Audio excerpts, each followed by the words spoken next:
Hello everyone, this is Rupali and welcome to aspiring teachers.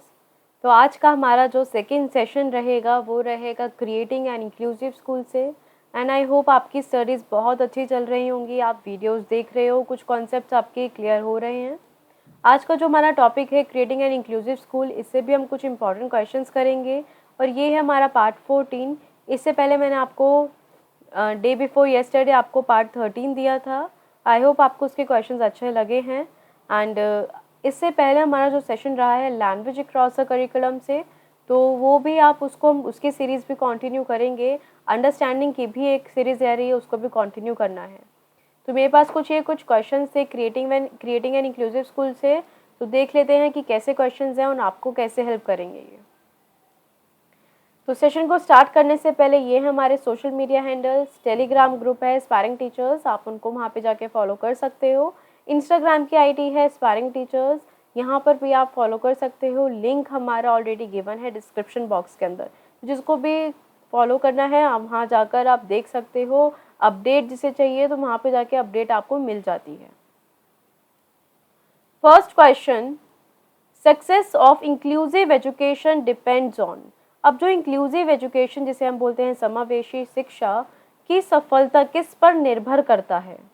A, community support पर, B, attitudinal change among teachers, C, high quality teaching learning material, या फिर D, high quality text book.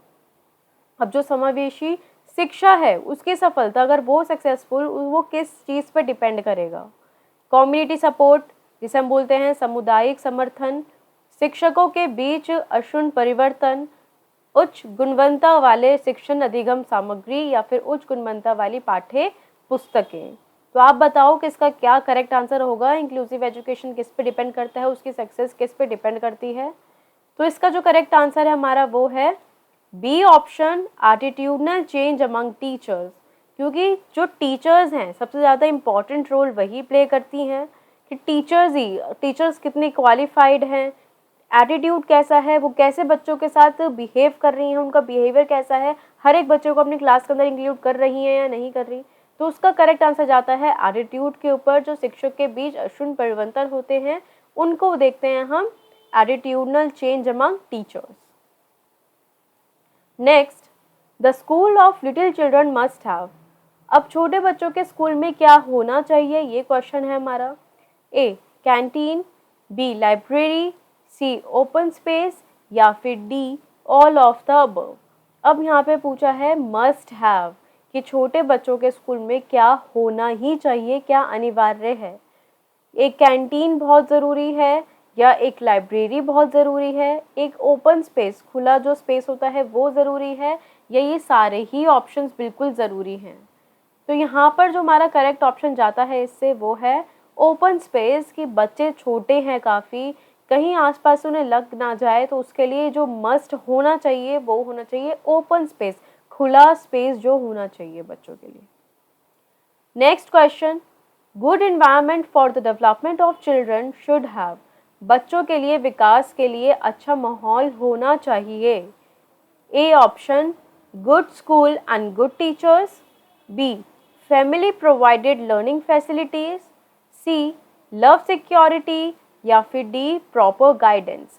एक good environment for the development of children should have कि एक अच्छा environment बच्चों की development के लिए क्या चीज़ होनी चाहिए उनके लिए।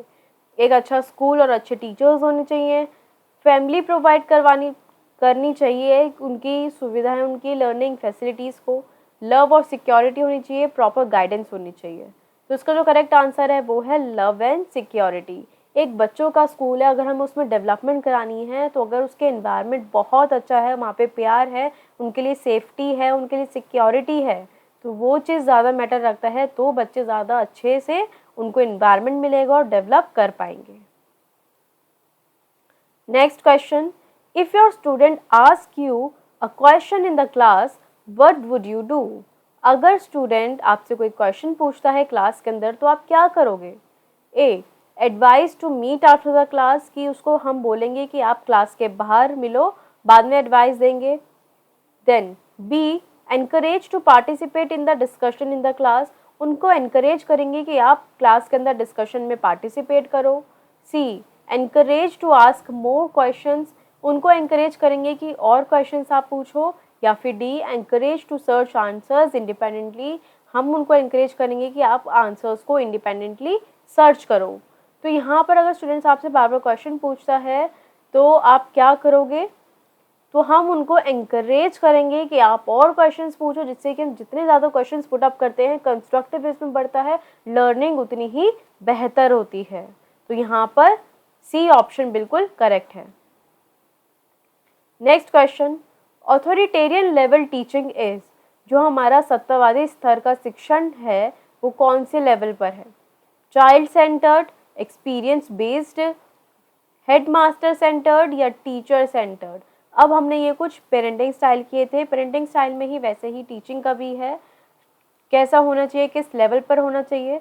तो authoritarian level teaching is child centred होती है, बाल केंद्रित होती है, एक्सपीरियंस बेस्ड होती है, अनुभव आधारित, हेडमास्टर्ड सेंटर होती है, प्रधानात्मक केंद्रित, या फिर टीचर सेंटर्ड शिक्षक केंद्रित। तो यहाँ पर जो करेक्ट ऑप्शन है वो है टीचर सेंटर्ड। अब जैसे आपके जो इसमें पेरेंट्स होते हैं वो पेरेंट्स का रूल चलता है, जो उनको ऑबे करना पड़ता है, हमें उनको जो बच्चे हैं उनको ऑबे करना पड़ता है, उनको फॉलो करना पड़ता है। तो वही यहाँ पर है, ऑथोरिटेरियन में भी वो टीचर सेंटर्ड मेथड होता है, इसके अंदर जो जैसा टीचर कहती है वैसे ही स्टूडेंट को करना होता है।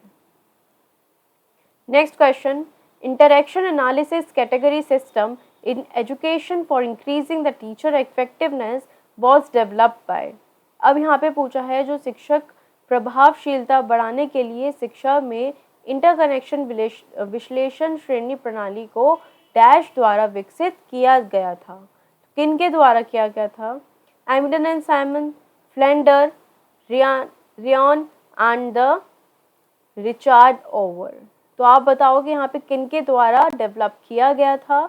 तो इसका जो करेक्ट आंसर है वो है हमारा फ्लेंडर। तो फ्लेंडर के ही उन्होंने ही कहा था इंटरेक्शन एनालिसिस कैटेगरी सिस्टम को बनाना, जिसके अंदर हम स्टूडेंट्स को in education for increasing the teacher effectiveness, जिसके अंदर हम एजुकेशन के अंदर टीचर इफेक्टिवनेस को हम डेवलप कर सकते हैं, बढ़ा सकते हैं। तो ये बात किसने कही थी? फ्लेंडर ने। न्यूपा इज कंसर्न विद, यहाँ पे पूछा है जो NUEPA है, न्यूपा है, इससे किससे कंसर्न होता है?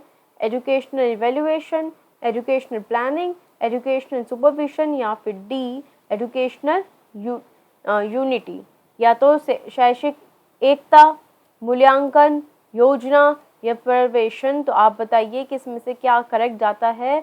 न्यूपा किससे कंसर्न है यहाँ पर? तो इसका करेक्ट आंसर हमारा है, किससे कंसर्न है? तो जो MHRD है, government of India, Establish the National University of Educational Planning and Administration, ये इसकी फुल फॉर्म है, इसको आप ध्यान रख लीजिएगा। और वो किस पे कंसर्न करती है? एजुकेशनल प्लानिंग पर। किस पे करती है? एजुकेशनल प्लानिंग पर। और इसकी एक बार फुल फॉर्म आप ज़रूर देख लीजिए, national university of educational planning and administration, national university of educational planning and administration. Next question, what is the name of the Yashpal committee report? Yashpal committee report का क्या नाम था? A, ICT in teacher education, B, learning through broadcasting, C, learning without burden, या फिर D, none of the above. अब हमने काफ़ी बार पूछा है कि यहाँ पर वो कौन सी कमेटी सेटअप की गई थी एजुकेशन की, तो जिसके चेयरमैन थे, तो उनके चेयरमैन प्रोफेसर यशपाल थे। अब यहाँ पे पूछा है कि what is the name of Yashpal committee report, उनके जो यशपाल कमेटी रिपोर्ट की नेम था वो क्या था?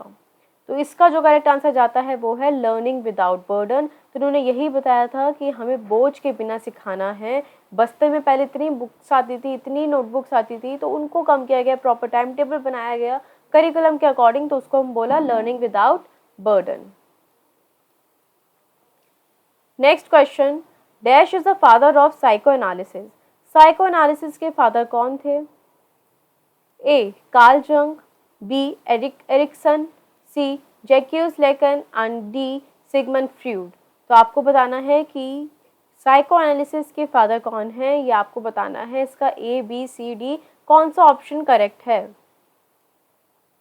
तो इसका जो करेक्ट ऑप्शन जाता है वो है हमारा डी ऑप्शन, सिगमंड फ्रूड जिसे हम बोलते हैं वो है हमारे साइको एनालिसिस के father. Last question, who propagated cognitive theory of teaching, कि शिक्षण के संज्ञानात्मक सिद्धांत को किसने प्रतिपादित किया है? A David Berliner, B Donald T Campbell, C Egon Brunswik and D N L Gage. तो आप बताइए कि इसमें से कि किन्होंने प्रोपोगेटेड किया है cognitive theory of teaching. A B C D कौन सा करेक्ट आंसर है? तो इस ऑप्शन से जो करेक्ट आंसर जाता है वो है डी ऑप्शन, एनएल गेज, जिसे हम बोलते हैं किन्होंने क्या प्रमोटेड किया, प्रोपोगेटेड किया है कॉग्निटिव थ्योरी ऑफ टीचिंग। तो कंफ्यूज मत होइएगा। सो गाइज ये थे हमारे कुछ 10 questions creating an inclusive school से, एंड इसके अंदर हम कुछ थोड़े बहुत डिफरेंट क्वेश्चन से आई होप आपको अच्छे लगे होंगे, आपकी कुछ हेल्प हो पाई होगी। तो ऐसे ही पढ़ते रहिए एस्पायरिंग टीचर्स के साथ। बेल आइकन को प्रेस करना ना भूलें, लाइक शेयर एंड कमेंट ज़रूर कीजिए, अपने व्यूज़ मेरे तक ज़रूर पहुँचाइए कि आपको कंटेंट कैसा लग रहा है, समझ आ रहा है या नहीं आ रहा है।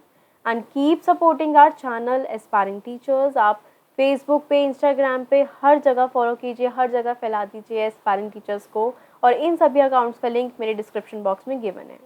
तो ऐसे ही पढ़ते रहिए एस्पायरिंग टीचर्स के साथ। Thank you so much guys.